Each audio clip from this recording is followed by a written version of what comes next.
Chantal Barnetx izena dut. Erakaslea naiz. 25 urtez euskarazko lana egin dut elebidun sarean, publikoan.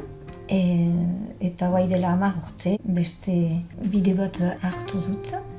Baina beti erakaskuntza, eta frantsesez erakusten dut. Baina nire euskalduntasuna atxikitzen dut, bistan da. Eta adibidez, istorioak pentsatuz eta idatziz gaztentzako. Ni Leire Perre naiz, eta Tartaro proiektuaren marrazkilaria. Naiz eta Parisen inguruan bizi, Euskal Herritik ez naiz zain beste urrun, bederen proiektuetan eta nire familiarekin batera. Beraz, proiektu hori enetzat bihotzekoa da. Euskarari beti lotura bat egiten baitu enetzat.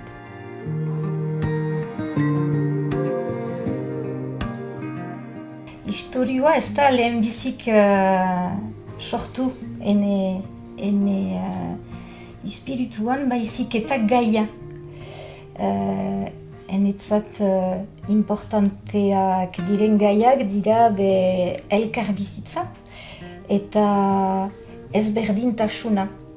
Jadanik, gai hori aipatu nuen beste bi liburu eta aurtipiagoentzat idatziak izan ziren istorioak ziren, marmutsen munduan.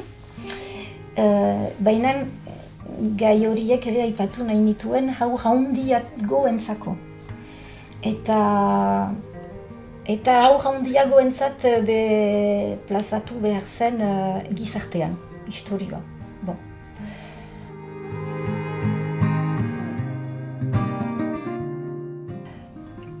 Gaia, ingurumena, gizartea, gero protagonista bat atseman behar nuen.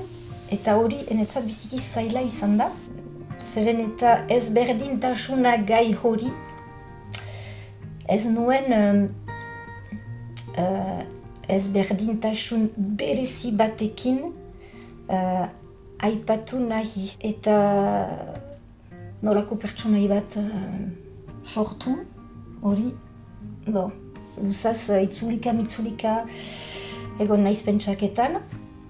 Eta egu batez, Tartarok eskaini daut. Tartaro, zendako. Tartaro mitologiako pertsonai bat izanez, ez da nihun eta nehoiz alako pertsonaiarik ikusia izan gure munduan, mitologiako delako. Baina, pentsatu dut, justu, haren ezberdintasuna, simbolo bat izaiten alzela. Eta bertze guzien ezberdintasunak batera simbolizatzen alzituena. Gero, Tartaro, dakigun bezala, mendian bizi da, monstro bat da, bereziki, nik nahi nuen bere monstrotasuna zartatu. Pertsonaia plazaratu gure gizartean kokatu. Eta nunbait, hala erakutsi, gaur egun, berezitasun bat, ezberdintasun bat dutenek, ez dira gehiago monstroak bezala ikusten ahal. Guai dela guti oraindik, joan den mendean adibidez, ezberdintasuna zuten jendeek edo familietan kukutuak ziren, edo plazaratuak ziren bainan zirkoetan. Ez da aski biziki zaharra hori, gure gizartean. Baina hori zartatu behar nuen nire historioan, erakusteko zein importantea den ezberdintasuna errespetatzea. Orokorki hori dena besarkatuz historioa sortu da. baina jadanik pentsaketa initz izan da gaiari buruz.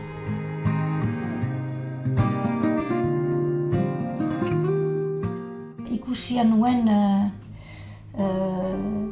Leirek egin zuen liburu bat biziki polita atseman nituen, bere marrazkiak atseman nituen biziki goxoak, eztiak, eta justuki ene tartarok espaitzuen mustro baten itxura ukan behar, pentsatu dut harek jakinen zuela begi bakar bat duen aur bati aurpegi goxo bat, potiolo, monuno bat eman. Beraz, Chantal jinda ahemanetan sartu da enekin. Aski fite, zenuen deia testua, eta beraz hasi naiz pentsatzen, eta zirriborro batzu egin nituen aski fite, ikurri nizkizut, eta konten zinen, eta beraz zirriborro pixkat gehiago egin ditut, eta gero hasi naiz... Egan behar da, zure biziko haurra Justu sortu zela, orduan marrazkiak... Eduan ordu nintzen. Dara, marrazkiak biziki itxura edera eman dizkiuzu, hastapenetik. Ez da zirriborro hainitz izan. Ez da zirriborro hainitz izan egia, gero biziki... Aski fite kontent izan zira nire proposamenekin, eta beraz aski fite pasatu ahal izan naiz gero marrazki garbiak egitea eta koloreak ezartzea.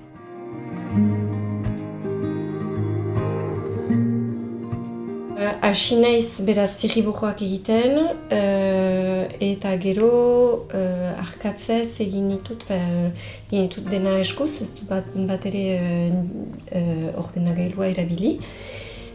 Beraz arkatza, tinta eta akuarel erabili dut. Eta gero bai numerizatze eta gero pixkat ordenagailuan pasatu niz, gero koloreak dena untsa izan daitezen.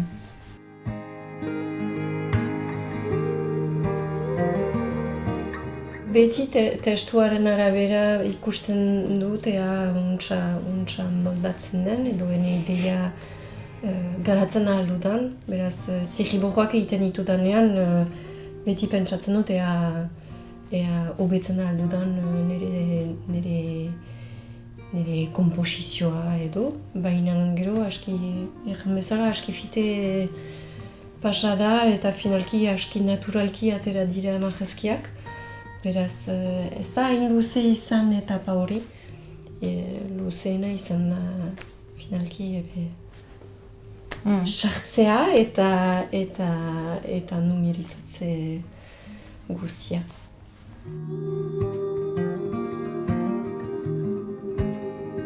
Liburu baten egiteko, ez da bakarrik historio egile marrazkilari bat. Argitaletxerekin ahemana.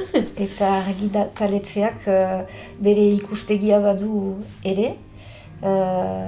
Adibidez hor zuzenketak ekartzeko, idei batzuk ekartzeko. Hala nora, hastapenean nik ez nuen tokan idatzia. Eta hori da, ikasen idei bat, biziki interesgarria, gure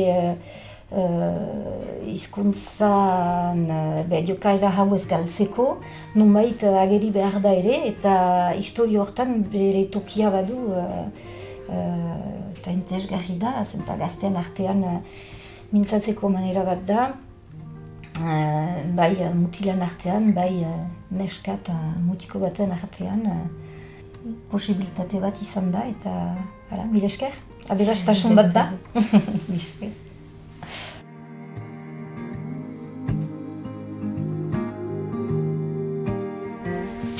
Gaur egun gure eskoletan aipatu behar dugu hori, eta gazteak ikusi behar dute zen olako hitzak, zen olako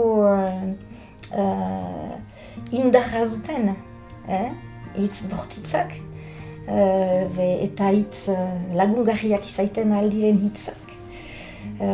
Orduan, ezberdintasuna ez da bakarrik ikusten, barnekoa izaiten alda, eta bakotsak senditzen alda, bere burua senditzen aldu ezberdina. Hori orokorki ere mezu bat da, eta horregatik historio hau, espero dut,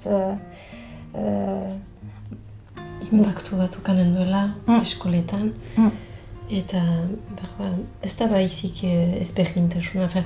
Ezberdintasuna ere baduela bere indarra propioa, ezberdintasunak berak indarra duela, eta honekin handitzen eta garatzen algirela ere.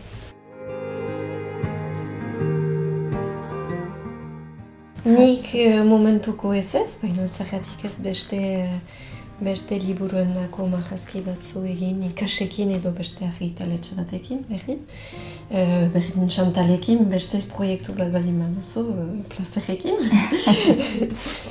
Baina momentuko ez. Nik beti bezala gaiak ditut buruan, baina ez gauzatu oraindik. Historioa ez da oraindik sortu, ideiak bai.